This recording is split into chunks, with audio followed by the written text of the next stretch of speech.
Here we are going to have a look on elasticity, stress and strain. Comes to its original state after compressing or extending it. So that is called as elasticity. This elasticity can be seen in many objects and many materials basically. And coming to the property of materials, mainly materials are categorized into three properties like solids, liquids and gases. And here mainly we are going to discuss about the solids. In solids, the molecules are very closely packed, very closely bounded to each other, and each and every molecule will have some force on other molecule, and they are very closely bounded to each other. See, molecules are very closely bounded to each other, and each molecule will apply some force on other molecule. So after the adjustment of the molecules, these molecules come under an equilibrium force. So after they are in equilibrium force, so and they are very closely packed to each other. So if we apply an external force on this material, I applied a force on this material, so there is a applied force on this. So due to that applied force, the material will deform. So I am naming this as deformation force. So the material deforms. So this is a deformation force. So due to the application of this deformation force, what happens is the material will deform. Now deformation takes place. This deformation of material is also known as strain. Strain is nothing but the measure of deformation of a material. The measure of deformation of material is called as strain. And now, after the deformation, see, we are applying some force on the material. So it deforms. After deformation, what happens is it will try to restore. So there will be a restore force. And here one thing we have to observe, the deformation force and this restore force, both will be equal in magnitude and opposite in direction. Both the forces are equal in magnitude and opposite in direction. Both the deformation force and restoring force. We are applying the deformation force on the material, and material itself, it is having a restoring force. So these two forces are equal in magnitude and opposite in direction. So due to application of the restoring force, see, while we are applying an deformation force here, the material will extend up to some extent, and due to this application of restoration force or restoring force, the material again will pull back. So while we are applying a deformation force, the molecules, we are applying the force on the molecules. Why? Because initially the molecules are very closely packed with intermolecular force. So while we are applying some force on the molecules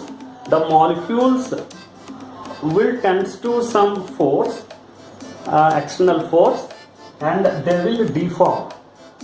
And due to this restoring force, again they will try to come into its original position. So after restoring force, what happens is restoration takes place. Restoration takes place to come into original formation. Whatever the shape and size is, they will try to come back into the original shape and original size. That is restoration. And here, coming to the stress. What is stress? A stress is nothing but here a body is having some restore force. A restoring force of a body per unit area. The restoring force of a body per unit area is called as stress. So restoring force per unit area. This is called as stress. And here, if the restoring force increases, a stress also will increase. So here we can say that stress is directly proportional to a restoring force. And if the area increases, the stress decreases. So stress is inversely proportional to the area of the material. It is directly proportional to the restoring force, and it is inversely proportional to the area of the material. And here the unit of stress is force, restoring force, Newton, and area, meter square. So Newton per meter square, or it can be written as Pascal. So unit of stress is Pascal or Newton per meter square. While coming to the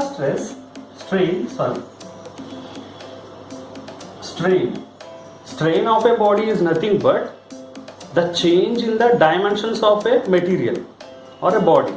Change in dimensions by original dimensions of the body.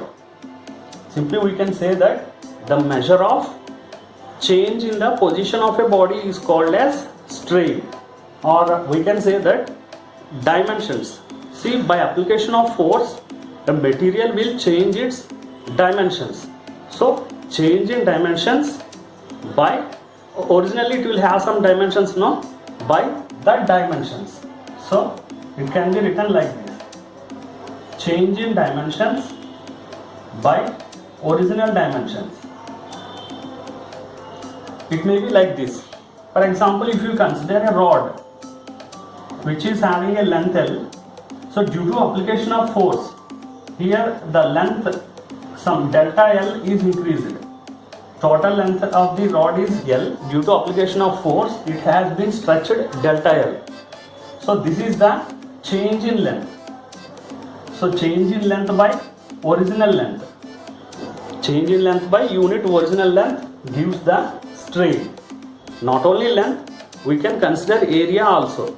If you take a sponge and if you compress it, sponge is having a original area for the sponge. While compressing it, the area changes. So change in area by original area, unit original area gives the strain. And in the same way, you can consider volume also. Volume, for example, you take a sponge ball, volume of the ball, and while compressing it, the volume will change. So change in volume by unit original volume gives the strain of the ball. So like this, here we have discussed about elasticity and stress and strain. Elasticity is nothing but the body will try to come into its original state after compression or elongation. And coming to stress, stress is nothing but the restoring force per unit area is called as stress. And coming to strain, the change in dimensions per unit original dimensions of the body or material is called as strain. And here materials are two types, they are categorized as two types. They are elastic material and plastic material. How we can consider elastic material and plastic material? If you consider here, a applied force is applied on the material, that is deformation force, and the material, if the material have some restoring force or restore force, then that material comes under elastic material. That means two forces it should have. A deformation force will act by us and it should have a restoring force. Then it is an elastic material. Or else if a body or material which does not have this restoring force, then such type of materials comes under plastic materials. These plastic materials won't have it. So elastic means a rubber. If you take a rubber and if you extend it, so it will be stretched. After leaving the force, it will come into its original state. But in plastic, it won't happen. So whatever the force we are applying, the material deforms and it will remain in the same state. So that is the difference between plastic and elastic.